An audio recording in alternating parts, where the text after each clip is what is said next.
Hi there BookTube, it's Eleanor here, and would you believe I've got another book haul. Don't judge me, okay? So, some of these books are, in fact, I can't even say that some of these are from publishers. I think one is from a book box, and the rest are books that are a tail end of my birthday book haul that hadn't come through yet. So there we go. The first one is called How to Make a Wish by Ashley Herring Blake. I've read Girl Made of Stars and really loved it. And so I had added this one to my wish list, and I treated myself to it with some birthday money. So I believe this has got LGBTQIA+ themes. It's about a young girl. She lives with her mother, who is a bit of an alcoholic and always moves them around every time she gets a new boyfriend. And then she meets a girl who tells her she likes girls, and it opens up her world to something different and new. And I think it's going to be really interesting. So there's that one. Next, I picked up this one because I really want to give it a go, and that is Exit West by Mohsin Hamid. Now, I wasn't sure if this was for me. It's literary, but I saw a couple of people review it recently, people that I trust and people I tend to have quite similar taste to, and they said that this idea in the book of people seeking asylum and going to a different place, and it happening through walking through these magical doors where you're instantly in that other place, but then that means you can't go back. I thought it was quite a really interesting look on the current climate in terms of immigration. It was shortlisted for the Man Booker Prize in 2017, so I'm going to give it a go. The next is, again, an author that I've read and enjoyed, and so therefore had one of their other books on my TBR. I'm trying to think who was, what book this person had written that I have read. I'm sure it will come back to me at some point, but that is The Possibility of Now by Kim Culbertson. This one looks really fun. It's about a girl. She's a bit of a perfectionist.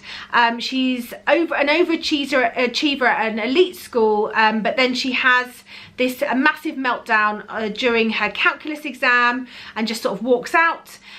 She can't bring herself to go back to school, and so she goes to live with her father in Tahoe, and then she meets a group of people, and it's just about her dealing with you know, what's happened, and I'm sure there'll probably be some romance and various things, life experiences. And then I have The Girl of Paper and Fire by Natasha Ngan.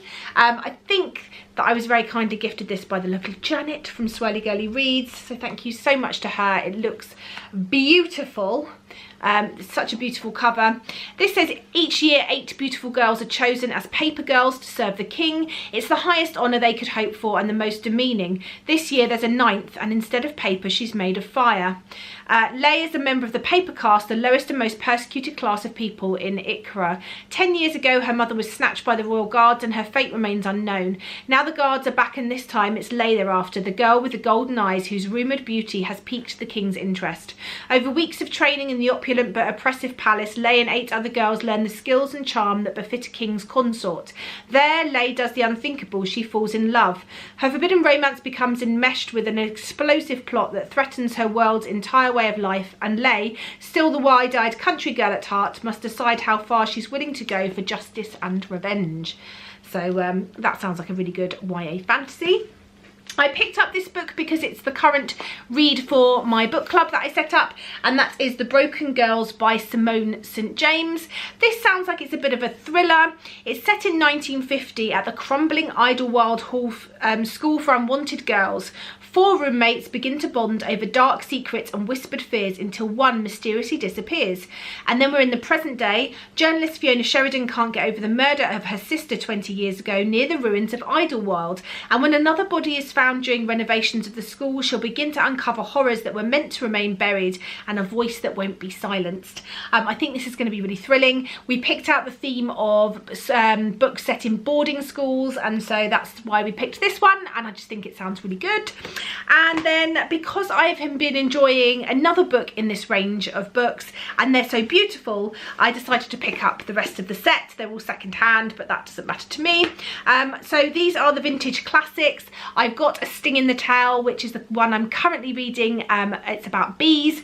I picked up one about Crow Country by Mark Crocker.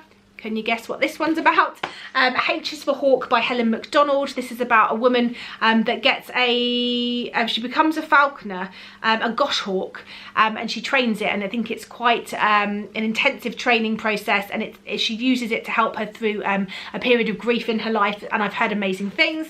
And the other one is The Running Sky by Tim D, and this one is about seabirds in Shetland. So yeah, just some natural history sort of books, but really beautifully designed, and so I wanted them for my collection.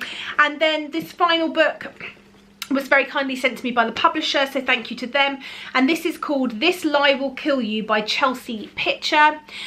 This sounds really intriguing. It says you are cordially invited to tell the truth or face the consequences. 1 year ago there was a party. At the party someone died. Until now no one has told the truth of what happened. Tonight the 5 survivors arrive at an isolated mansion expecting to compete in a contest to win a $50,000 prize. Nobody questions the odd, rather exclusive invitation until it's too late. 5 arrived, but not all can leave. Will the truth set them free, or will the lies destroy them all? And this sounds like a book that I've heard the same premise for quite a few times. This sort of I Know What You Did Last Summer, this getting taken somewhere and then only one being able to survive, this sort of Hunger Games-ish battle royale idea. But yeah, I'm still intrigued and I'm still looking forward to it. So that's some more of the books that I've got recently. Let me know which ones intrigue you. Have you read any of these? And always let's chat in the comments down below. Bye for now, BookTube.